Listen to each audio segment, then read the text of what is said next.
А татарстанские издатели готовятся к большой книжной ярмарке, которая через несколько дней состоится в Москве. Доброе утро, Венера. Доброе Что утро. везете в Москву?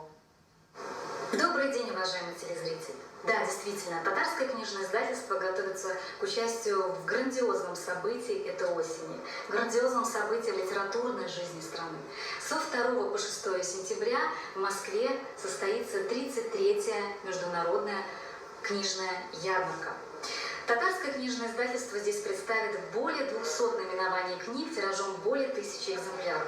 Когда мы подготавливали ассортимент для того, чтобы отправить в Москву, мы прежде всего ориентировались на предпочтения наших читателей. Поэтому здесь будут те издания, которые самые востребованы нашими книголюбами. Это книги как для взрослых, так и для детей. Для детей будут в том числе представлены интерактивные издания, например, как многими уже полюбившаяся книга, игрушка. Можно в том числе прослушать представленные здесь веселые стихотворения. Прослушать и прочитать.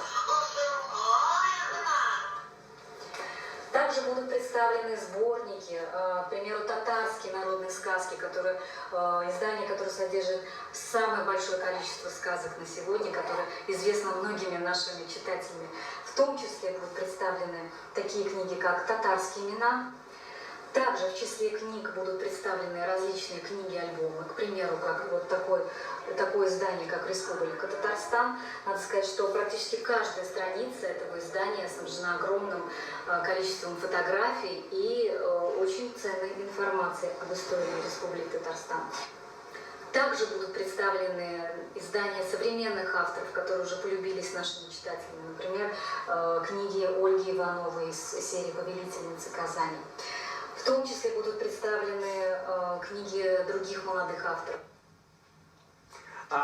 Спасибо большое, Венера, и приглашайте к нашим стендам зрителей. Дорогие москвичи и гости столицы, мы будем рады видеть вас со 2 по 6 сентября в Центральном выставочном зале «Манеж». До встречи! До встречи, Венера! В нашей программе.